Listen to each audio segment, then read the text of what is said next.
Teman-teman tema oke tadi di fallback. Teman-teman tema live live malam ini adalah tentang pengalaman usaha transportasi. Harapannya dari pengalaman yang saya eh, lalui, teman-teman bisa bertanya dan sebisa mungkin saya akan jawab dengan semampunya.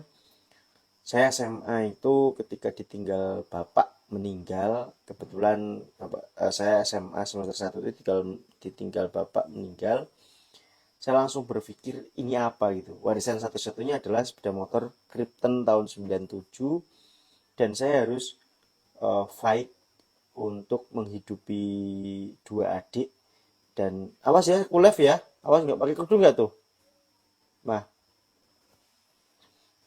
nah saya harus menghidupi dua adik dan satu ibu yang kebetulan memang ibu saya tidak bekerja waktu itu. Akhirnya kan tukang ojek, tukang parkir saya pernah dari SD, malah SD sampai SMP itu saya tukang parkir, SMA juga tukang parkir. Maksudku kalau jadi tukang ojek udah umum gitu, cuma nongkrong di pos parkir gitu, apa ya namanya, pos parkir itu apa sih, pangkalan ojek itu umum. Akhirnya saya membuat diferensiasi, saya khususkan, saya branding diri saya tukang parkir khusus luar kota. Waktu itu angkutan umum tidak sebanyak sekarang, saya kasih tarif spesial, PP itu cuma segini gitu, yang pasti nggak terlalu mahal tapi punya jaminan timing, apa ya, timetable yang bisa PP gitu. Kebutuhan orang kan beda-beda. Waktu itu laris banget, saya setiap pulang sekolah bahkan, atau kalau libur gitu atau bolos gitu, banyak ya. Sampai itu kuliah kuliah mungkin di UNES waktu itu tidak banyak ya, atau belum ada bahkan, dan kami salah satu rental mobil angkatan pertama di UNES, belum banyak saingan. Dulu Panther aja masih laku gitu. Akhirnya bisa dikatakan kami pertama gitu membuka rental mobil di UNES. Sampai sekarang sekitar berapa ya, kita kuliah tuh kan 2000, awal 2006 ya mas, 2006 sampai sekarang gitu baru punya usaha yang dikenal oleh publik karena kebetulan saya sudah menjadi uh, seseorang yang ada di Google duluan gitu. Nah, eh oh ya, Rias Wisuda juga yang pertama yang kita jual secara online. Teman-teman kalau ada pertanyaan boleh disampaikan. Kita santai aja, sifatnya diskusi.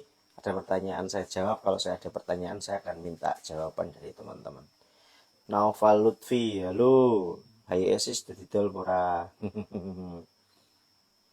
Mas nanti direkod share di postingan, insya Allah.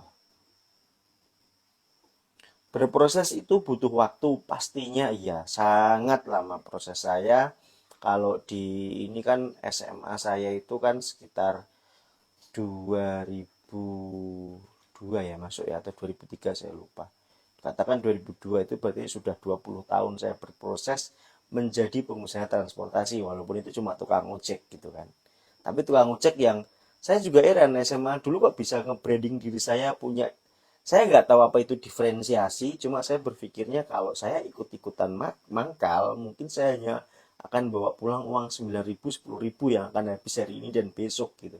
Tapi kalau saya punya diferensiasi, katakan ke Blora PP 100.000, saya masih ada sisa sekitar 40, atau yang penting lebih banyak dari ketika saya hanya mangkal, itu aja sih.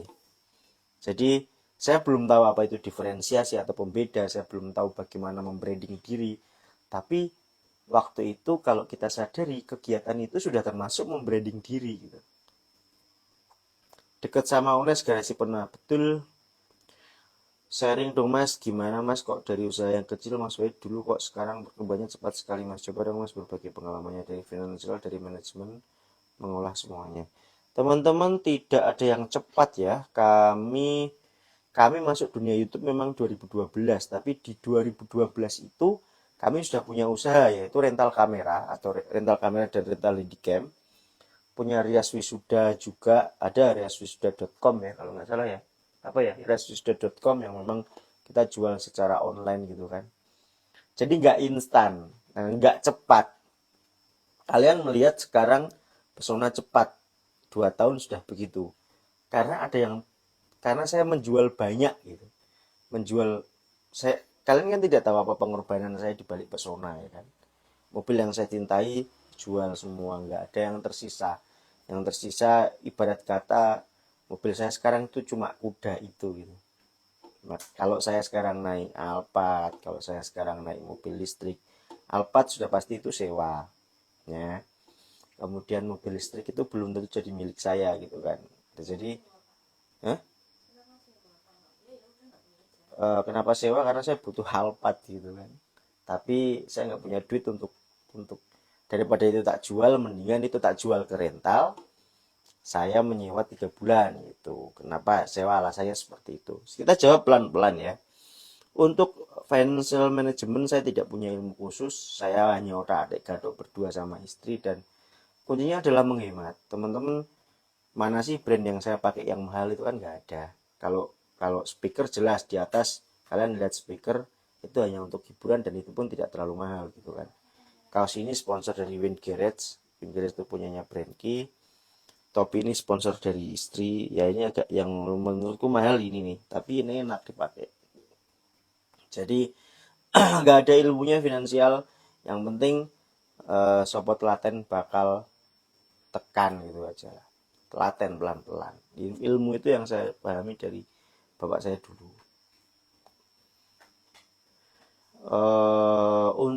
Untuk lamaran atau lowongan kerja dalam bentuk apapun, saya sampaikan teman-teman, saya tidak mengambil dari orang yang tidak atau belum saya kenal, setidaknya untuk saat ini, karena di sekitar saya masih banyak orang yang belum bekerja dengan maksimal gitu, termasuk kru bis, kru hunter, editor-editor, semuanya saya ambil dari orang terdekat dulu. Bukan orang terdekat artinya KKN ya, bukan, tapi orang-orang di sekitar saya, tetangga-tetangga saya dulu. Kalau di kompleks sudah diambil semua, saya akan keluar ke kelurahan, keluaran sudah dipastikan nggak ada yang butuh pekerjaan lagi, saya akan keluar ke Gunung Pati gitu, ke kecamatan. Kenapa saya berpikir demikian? Karena yang paling penting memilih tim adalah saya harus percaya sama dia. Supaya saya harus percaya sama dia, saya harus tahu rumahnya, saya harus tahu latar belakang keluarganya, setidaknya itu adalah teman dari teman saya gitu-gitu, supaya kalau ada apa-apa dia yang jamin. Sama yang kedua, saya belum pernah kerja eh, tim tim saya rumahnya jauh, itu belum pernah, karena saya orangnya cepat, sat dadaan. Jadi itu jawaban dari saya tidak menerima atau belum belum menerima lamaran dari yang bukan circle saya. Mas lagi mood kah? Enggak, saya hanya teringat bahwa IG ini harus tetap saya hidupi gitu kan, saya aktifkan. Maka sekarang sebisanya entah sebulan sekali atau 2 bulan sekali, setidaknya harus ada live supaya aktif komunikasi saya dua arah antara saya dengan para apa ya, circle saya di Instagram gitu. Setidaknya saya tidak pernah menyebut follower karena saya tidak pantas untuk diikuti, saya tidak pantas menjadi panutan, sehingga kita anggap kita ini circle lah, satu, hubungannya dua arah.